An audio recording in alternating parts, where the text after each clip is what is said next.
quite good to watch, isn't it? So look, it's one of those things where every team's littered with talent. Who has the most damage, I guess, from a scoreboard point of view, and how long can you put up with it before you do something about it? But he's been in clearly really good nick, and I guess we'll see come DNF time how highly they rate him and his possessions. But I'm tipping it'll be up there.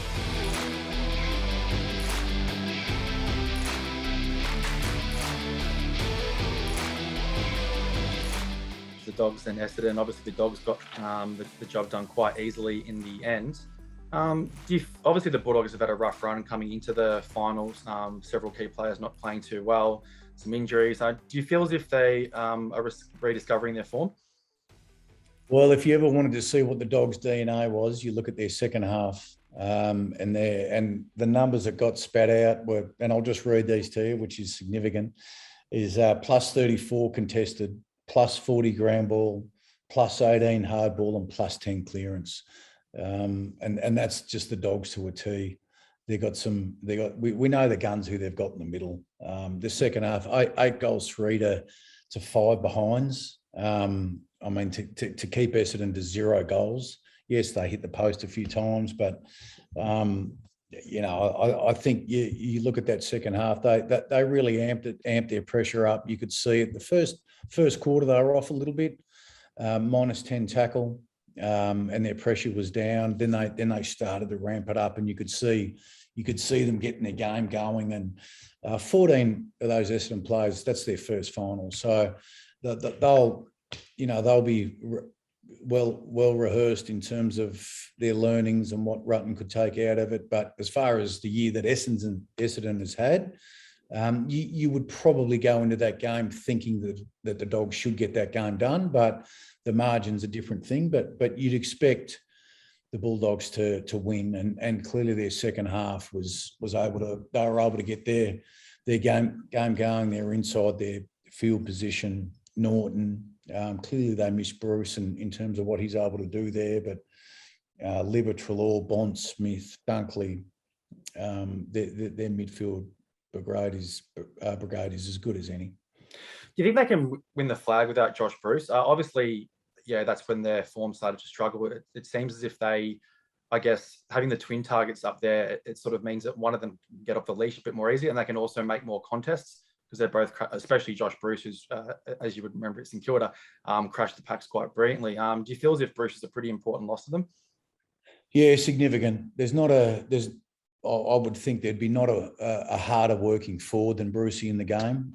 What he does in the ruck as well. Now, it's only 5-6 minutes a quarter, but it's still significant and time. I mean, he's a beast of a runner, and we know he just loves to compete. So he goes out.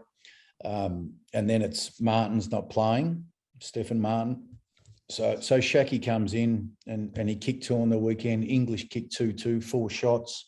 We know what Norton can do up there with his 3. So, and then Waitman popped up with 4, didn't he? So again, they got some really good smalls up there. But yeah, you look at their forward line, and is it Norton? Is it Shaki? Is that enough? Is that enough threat to pose to, say, Melbourne, or is it enough threat to pose to Brisbane and their backs, which you'd expect them to bounce back really, really well in terms of how they defended. So you'd be really surprised if Brisbane didn't plan for them to bring another one in, whether it be, when I say another one, if it's how they structure it up with Martin, and then does English playing more forward, if they bring another ruckman in. Sweets there, do they leave Shaki and Norton because they won by 10 goals against Essendon? So I think there's some, and these are really intriguing times, aren't they? You find out about, and they're all quality coaches, Fagan, and does he throw something up really different this week? Or does he just keep going to the well? And then there's Bevo, who, he's just a beauty. So, it'd be interesting to see. But I feel that there's enough there, particularly if they get their 60 entries. There's enough there, and they'll have enough midfield dominance to get the job done. Speaking of the midfield dominance, Jack McRae had 36 touches. I was talking about flip through the stats, and he's the lowest amount of possessions in a game this year is 25. It's absolutely incredible. Yeah. Why do opposition coaches not put huge amounts of time into him? Is it because he can't be stopped, or is it because he's not as damaging with the ball as other players? It's a bit of a question that a lot of people are asking. Yeah, it's an interesting discussion, isn't it? I mean, yeah, you're right. You look at his stats; he's averaging 34 a game.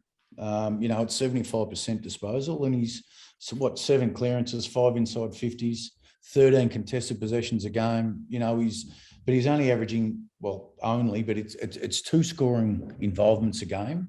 So when you look through their midfield, is it Bontempelli you take out, Libba, Treloar, Bailey Smith?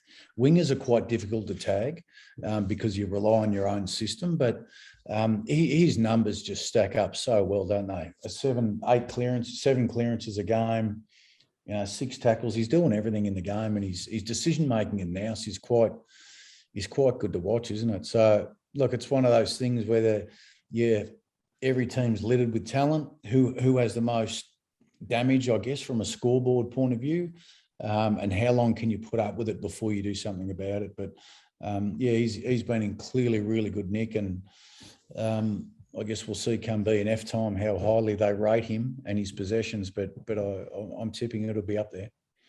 You touched on Essendon season. Obviously, a lot of critics thought that they would finish down near the bottom of the ladder. How did you see their season and sort of their prospects for the future? Look, I thought it's been an excellent season for Essendon. Rutten's first year in hand, in charge. You can tell, that they've got a really good understanding of the culture of that club now, what the jumper means to them. The work that he would have done in that space has been significant. Three top 10 draft picks clearly help. Perkins, Cox, and Reid. They're gonna be long-term players for the Bombers, you would have thought.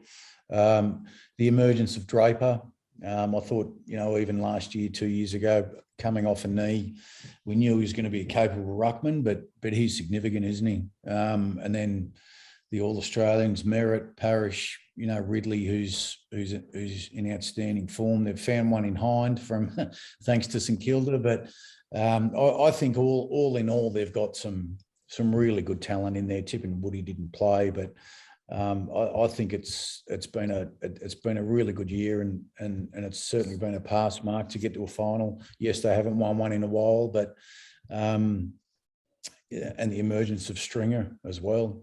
So they've got some really capable players there. They'll top up again, but I think to get through in the top 10 draft and. Yes, Danaher is really hard to replace, but they keep topping up. They've found one in probably right in terms of he didn't perform yesterday. Tough conditions with a forward, but ruck forward, they'll build a team around their core spine, and like a lot of teams, that elite midfield, they'll go from strength to strength. Yeah, there was also players such as Shield, obviously an interrupted year and sort of didn't really hit straps, and I think McGrath didn't really get much of the ball yesterday, and I think Caldwell played his first game for about 15 weeks. So, do you think that they'll be pushing in toward the finals next year if they can get all these players up and going? Oh, you certainly would have thought the bottom half of the 8 again for the Bombers. They did it this year. Again, those younger players will have more nous into them. 14 have played their first final, so they've got a really good taste. Yes, they would be regretting how they played in the end result and probably the margin. But I think when Rutten sits down and he has a list in front of him, he looks at the profile and the experience that they got into some of those younger guys will benefit them. Shield, it'll be interesting to see where they do actually end up playing him. And Caldwell had 14 or so yesterday in terms of his possession rate, but well-credentialed young player, and he's only going to get better with games and minutes and experience around him. So, yeah, certainly they'll be around the mark.